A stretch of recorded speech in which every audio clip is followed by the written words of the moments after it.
Welcome to the official podcast of the National Pickleball League, where we go inside the NPL. Welcome to Everything and the Kitchen Dink. We are going to have a great day today. We're going to talk about National Pickleball League. It's fantastic. All right. And great job, Vince. That was great. That's Vince Van Patten, the host of the World Poker Tour. But today, he's going to talk about pickleball with us in the National Pickleball League. My name is Michael, Hammer Mike Chen, along with my co-host, David, the Professor George, Jen, Bone Crusher, Gallwas, and Rick, Ripskin, Witsken. All right, Vince, that was a great opening. Thank you for kicking off our podcast today. And thank you for playing with the National Pickleball League a couple weeks ago in Kansas City. Can we just do a quick vote? I vote Vince is now the new host of the podcast. Yeah, that's right. Yeah, he should be. That's right. He does it much better than all of us. So he does it as a pro. We're just doing this to our what? Jen says 75 viewers we have or whatever. Oh, we're up to 68. It'll be up now that Vince is on. That's right. That's right. Hey, I was so excited to be invited as a substitute. I guess Dane Gingrich was injured. I played for the Scorpions, had a great time. I had no idea what I was getting into, like how big the team was, who I'd be playing with, the camaraderie.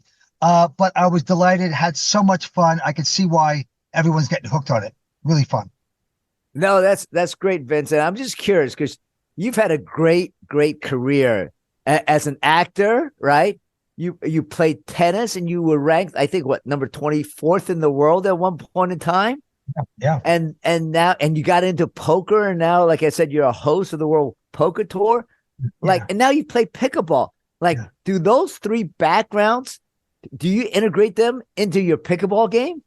I think so. But, I've been very lucky because an actor, I was successful, and then I went on the tennis tour. I never was even taught a tennis lesson, and I wasn't a highly ranked junior, but I somehow broke through later on. I got a little stronger, and I broke through the top 25 in the world, and I was the ATP Rookie of the Year and all that. So that was a blessing. Did that for 10 years, had a great time with that. And then I got off the tennis tour, and I said, what am I going to do now? And I was acting again, but I also picked up poker. I played a lot of poker. My father taught me to play poker at age 12. So I was always good. And then no one even knew what poker was 30 years ago, So in the 90s, I started having a private game, and the game got bigger and bigger. And so I kind of hit that wave too. They hired me for the World Poker Tour, and we've been doing that now for 23 seasons.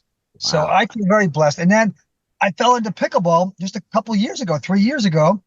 I didn't want to play. I was one of those tennis snobs that said, pickleball, I hate it. And first 2 times I played it, it was awful. I said, this is terrible. I hate the sound, everything about it. But then I was in Vegas, and my wife called me up and said, our lawn looks terrible down below. Let's get a pickleball court. I went, oh, no. Anything but that. I said, how much do you think it would cost? She goes, I think it only costs about $3,000. I went, okay, whatever makes you happy, right? $35,000 later. Anyway, it was a blessing because I got hooked on the game, and we've been playing ever since. I'm playing tournaments with Rick Witsken and all the guys and girls out there. And it's changed my life. So I'm riding this wave too. I'm very, very lucky to be doing this. Vince, it was great having you on the panel at the PickleCon. So we were really appreciative that you participated for the Coachella Valley Scorpions. And one question I have, because I do have multiple, but one is that the ascension of the poker tour and its popularity in pickleball, to me, has had a similar trajectory of just a little bit out of nowhere where things were like maybe household games and all of a sudden explode. Do you feel like there's some similarities between poker's rise and pickleball's rise? Totally. I mean, these are two of the biggest phenomena of the century. When poker broke, it was my boss, Steve Lipscomb, that said, if you get to see the cards, I think it'll become very popular. So we did the World Poker Tour seeing the cards. This is before the World Series did it. And lo and behold, he was correct. But no one thought poker was going to be big, and it is huge. Now, every young person, old person, they all want to play. So that's amazing. And so I got to go through that. And the same thing with pickleball. Who would have thought? I think this is the most explosive sport in the century, in the last 100 years, for sure. I mean, we had racquetball, very small to this degree of pickleball. And we know why pickleball is great, because anybody can play it, young and old. It's the most social game in the world, and it's just fantastic. So, but I do see those two similarities for sure. And I'm just happy that I got in front of it. I got out there before everybody else. Maybe I wouldn't have done it if I hadn't. So I think we're very lucky in that respect. You know, it's very interesting. I just saw a stat this past weekend. You know, the PPA tour was on, right? On TV, as well as the Live golf event was on TV. And the PPA tour had more watchers of that match at the same time that the Live golf tour was going on. Good. Shocking, huh? Pickleball was being watched on live TV more than golf. Hey, listen, I don't get it. I love watching the best pros play and the dink battles and the strategy. I love it. And so does my wife, Eileen. She loves it too. But I know they haven't been getting the viewership that they've expected or deserved. And hopefully it will just grow. I just don't understand why this game that's so brilliant, people go, oh, you know, I don't really like to watch it. I just play it. What? Snap out of it. This is a great, great sport to watch, I think. You know, Vince, the people that play in the NPL, you know, there's 168.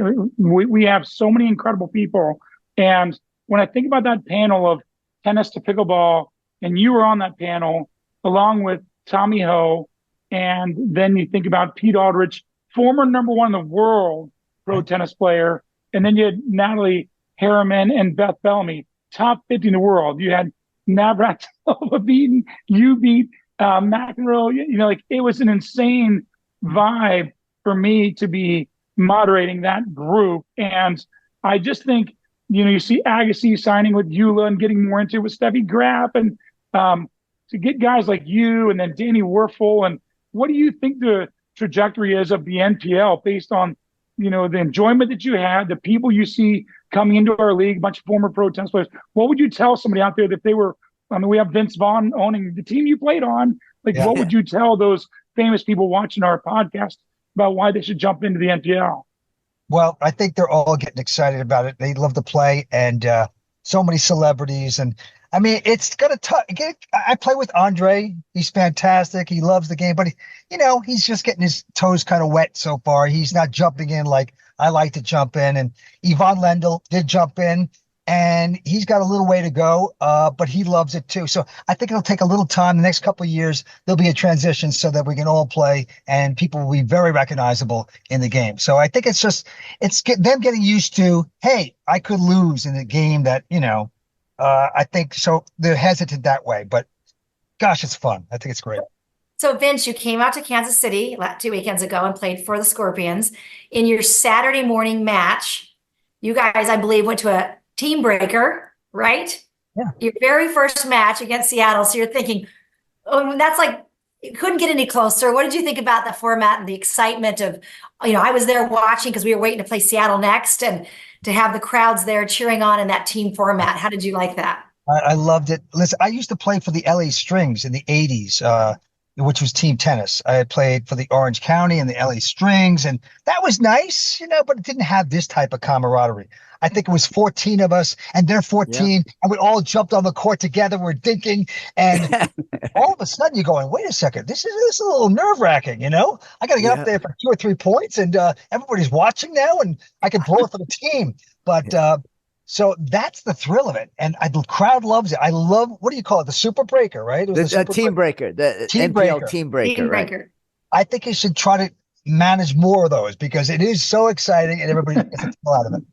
Yeah, CBS Sports, when we broadcast the championship, they actually said, we want you to do a team breaker. So last year we did an all-star team breaker of all the best players on 2 teams, and did a team breaker, and CBS Sports actually broadcast that because they thought that was the most exciting thing in sports was our team breaker. I mean, you can absolutely, you see players that choke, and they're going to feel bad for weeks on end. You see players that come through and hit the big shot. I mean, really put yourself on the line. I really like that. Vince, there's a famous league picture of like 14 of the other team all with their hands in the air and one guy with his face down like this who had just blown the team breaker. And that was me. So I know exactly what you're talking about. Let me follow up on a question that they've asked recently without getting too deep. But you mentioned Dan Gingrich and you subbed for him. We had him on the podcast. He talked a little bit about his book. He talked about the pickleball mindset. And you obviously don't like need pickleball the way that like I need pickleball, right? But I wanted to ask you, based on your success in other aspects of life, like, do you have the nasty word we talk about sometimes, goals? Are you out there having fun? Are you driven? Kind of, how do you view pickleball and what's your mindset when you look at pickleball? Question. I think that everybody that's playing and playing open tournaments, we play pros and all that, you know, you have to be a little driven to fly over there to play it. So we practice all the time. It's just our competitive nature. But listen, I have no big goals with it. I'm just so happy I get to play again. Tennis was so boring for a while. I didn't want to get on the court. If you play, I play for 25 minutes and I say, okay, that's a snore. Get me off the court. You know, so other sports. But pickleball, I could be out there 2, 3, 4 hours a day. And so can my friends and doing it. But for goals, look, I do have a book that could be interesting. It's very, very interesting. It's that's going to be coming out down the line. It's not a big deal, but also I have a movie called 7 Days to Vegas, which was all about cons and hustles, and it came out 4 years ago, and pretty successful film about a gambler that takes a walk from LA to Las Vegas in 7 days for $1 million for a bet. Anyway, we're doing the sequel, and we're gonna probably shoot it next year, and pickleball is the primary thing. It's the game. Oh, wow. Hustles are going to happen. Now you're going to see a lot of films that are going to come out on pickleball, and it's, you know, why not? And people want to see that kind of film. And I'm sure there's going to be a lot of good ones, but ours is going to be special because there's cons and hustles involved with the pickleball. So got that as well. And I just want to keep training. I think it's the healthiest thing in the world for me. You know, keeps you out of the doctor's office. You're in the sunshine. You're with friends. It's so social. So it's a wonderful thing. It's an instant mood booster. And you mentioned your wife, Eileen. I've watched Eileen on shows in the past. She's also an actress, a great actress. Does she play competitively like you? And do you guys play mixed doubles together? Well, to play mixed doubles, what was that line I heard? This game is mixed troubles. This game has broken up more marriages than Brad Pitt.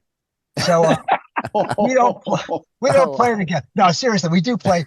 I can't say a word. I can't say, honey, you know, you should come in behind that. She goes, no, zip it, zip it, zip it. She loves it, and she's hooked, and she's like a 3-5 now. Okay. And and so we live in Malibu, and she's got the court, and she's taken over the court.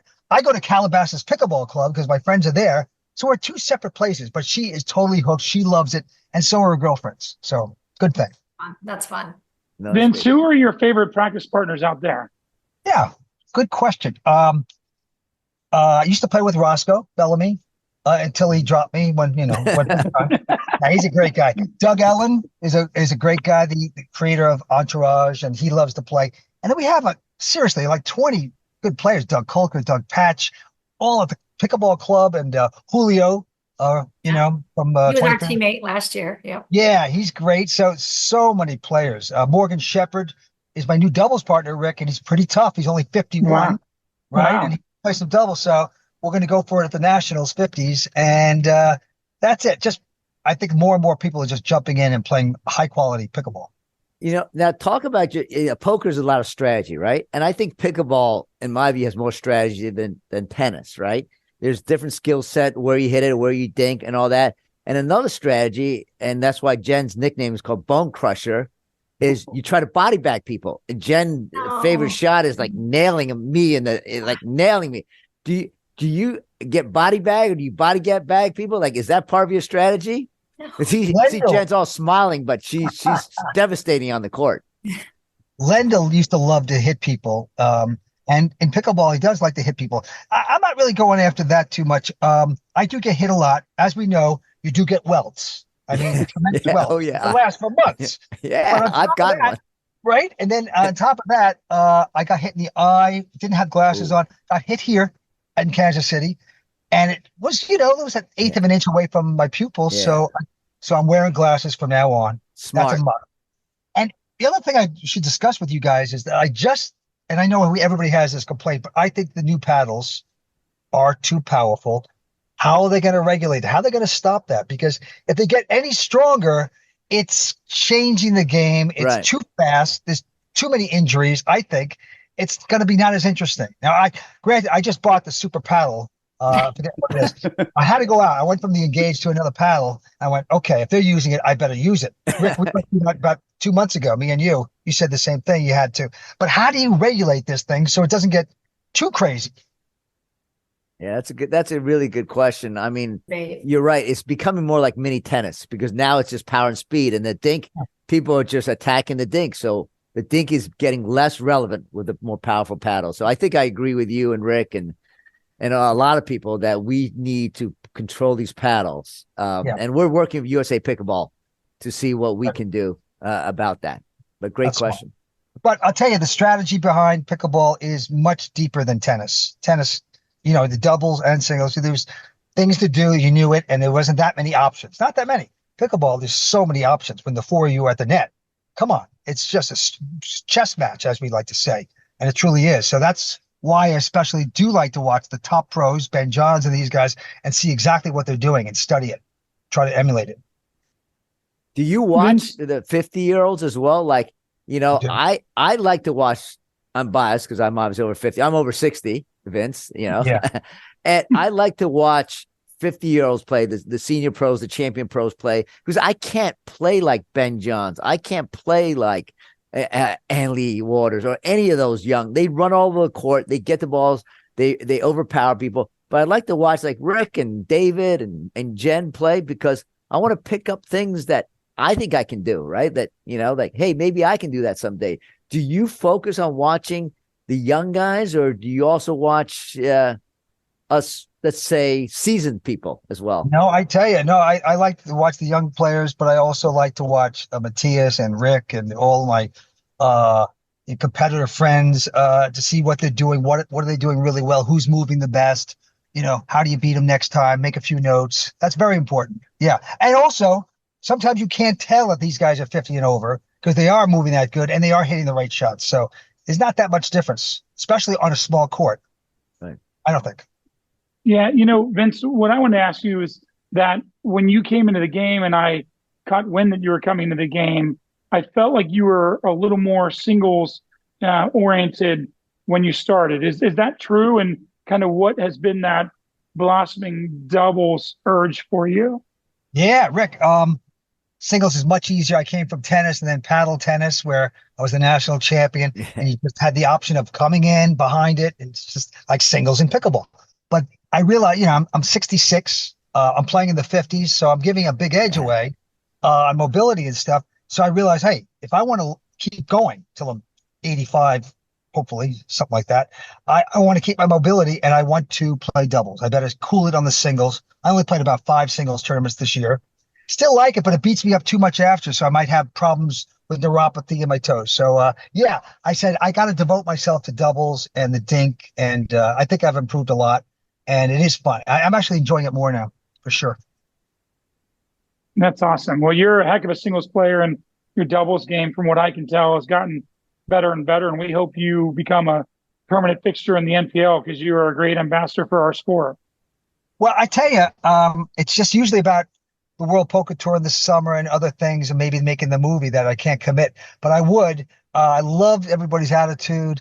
I love the people out there. I mean, you feel like known these people your whole life that are on your team. And everybody's out there. You guys really have it down. So it's just so much fun. And hopefully next year I can sign and at least play a few. I'd like to do that. That's great. Vince, can you tell us any more about, you mentioned you're doing a movie on pickleball. I actually read a book you wrote, I don't know, 5 or 6 years ago on poker. Yeah. Is it like Timmy Spain? I remember the last name was Spain. Right. And, Jimmy Spain. It was the Picasso flop. That's the 3 face cards. Yeah. Right?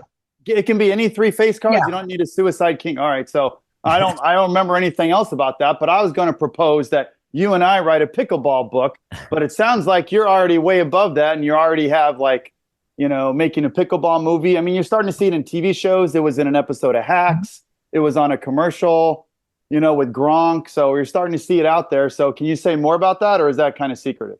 I'm kind of holding off on I have the book already. I have it, but I'm kind of holding off for distribution and that type of thing. So it's going to be fun. It's a very different angle. It's not about, it's very different. It's about how to go from tennis, what I did in tennis, to moving into pickleball, and how can everybody have fun and improve themselves in that. And it goes back to old stories that I did wrong on the tennis circuit and I did right on the tennis circuit, and what I did right and wrong in pickleball, and anecdotes and stuff like that. So that's going to be the book. And then the movie is going to be a lot of fun. And I just want to center it around the big hustle happens on the pickleball court. So, and the gambling for lots of money, like a $60 million bet. And so that's the story structure of that. But I think it's great entertainment. I hope there's not of course, there's going to be a little burnout because there's going to be so much pickleball. But so there'll be a little burnout, but I think it's going to keep growing. What do you all think?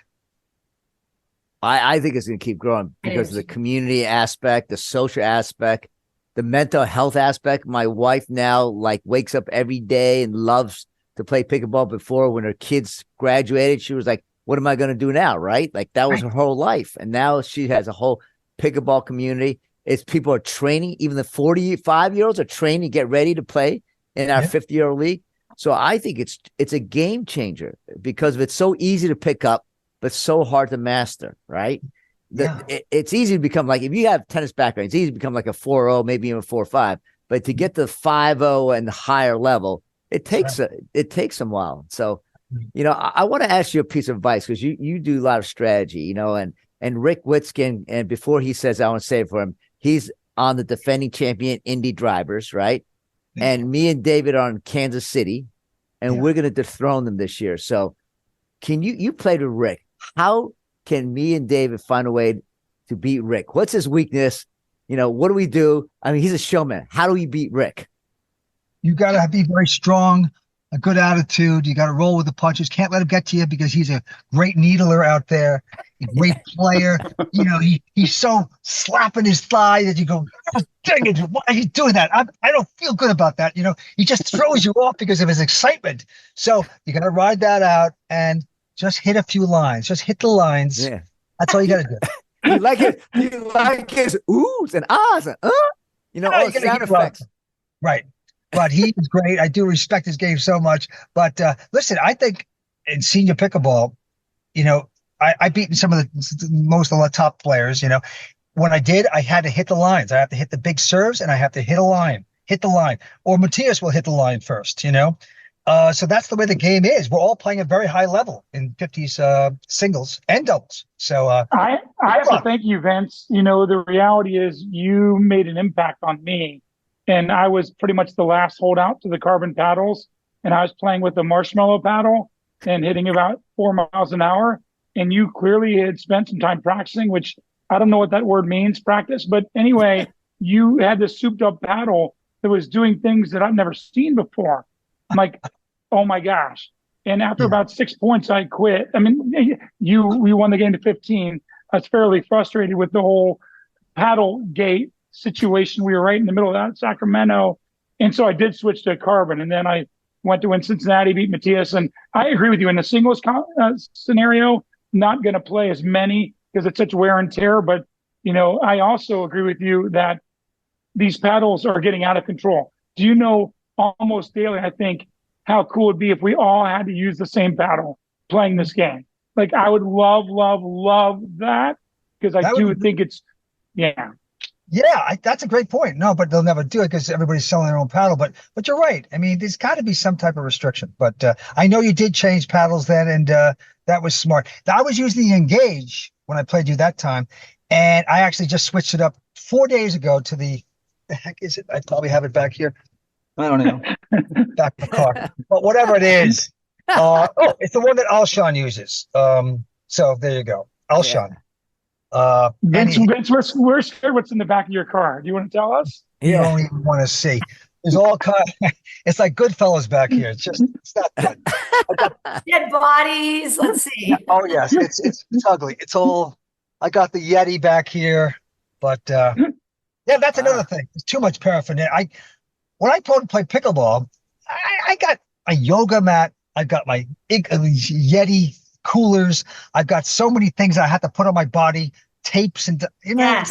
lug it around, right? Do the warm up, do the work so you don't get injured. You have to, yeah, for sure. Yeah. So one last question, Vince. I know you're a busy man, so thank you for coming on. But my last question is, you've got a flavor of NPL. You've played in tournaments. Do you see a room down the road where people are playing lots of tournaments, but also playing in the National Pickleball League? Do you see there's an opportunity? Because we're trying to grow to like 32 teams across the country playing this team environment format, but other people want to play in the tournaments. How do you see this all shaking out in the next 5 years? Well, the only downside of it is possibly, hey, I got to go to Florida or Atlanta, Chicago or LA. If you had certain sections, maybe like I could be in Southern Cal or California and Nevada, stick there. That would be a lot easier. So if you sectioned it off, I don't know whether that works or not, but so maybe regional. You're saying like regional events, and then everyone meets for the championships, right, or something like that. That might be good. That might be good. Yeah, but I don't know. I don't know the whole answer, but you guys are doing great. It's a great tour league, and it was a pleasure to play. I want to jump back in there with you. And Well, Vince, we're not. I Sorry, say that's Jen. a good point, because if you do go to that, then we talked in a previous episode about viewership and getting a city behind you. You can also then practice with your teammates. So instead of, we change every year now, it's hard to, sometimes I drive 2 hours to play with Weinbach, but really we're all over the area. But you're right. If you have a West Coast, you can practice and stick with your team, you might get a lot more, fan base and viewership. Sure. Yeah, I mean, we're not trying to recreate the wheel, but I do think they're selling 4 more teams in the next year events, just so you know, of 8 and 8, which very well could turn into an East and a West, like Eastern Conference, Western Conference, and do those, like Michael said, the regional competitions to then culminate in the championship. So I think we're getting closer to that vision than you might realize. Fantastic. Yeah.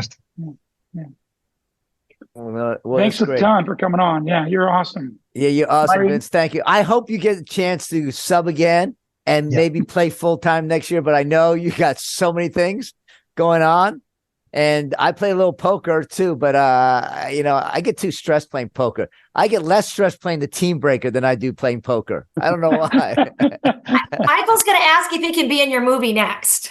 Yeah. Yeah. Can he play you? I'll just play an extra. I just want to be an extra. I just want to be there, I dreamt of when I was in high school, I dreamt about being an actor, but as you can tell, I failed at that. So I'll live vicariously through you, Vince. Thank you. And it's a pleasure talking to you all. I love NPL, National Pickleball League. I think it's fantastic. And I hope to see you all soon. Great. And do you want to close us out with everything in the kitchen dink? Because I love the way you kicked us off by saying everything in the kitchen dink. And I want you to close us off with this podcast of everything in the kitchen dink. Okay, so now we have to say goodbye to everything and the kitchen dink. We had a great talk all about fun things. Till next time, I'm Vince Van Patten. We'll see you next time. Thank you for tuning in to the official podcast of the National Pickleball League. Please stay tuned, as we will be back soon with our next episode as we go inside the NPL.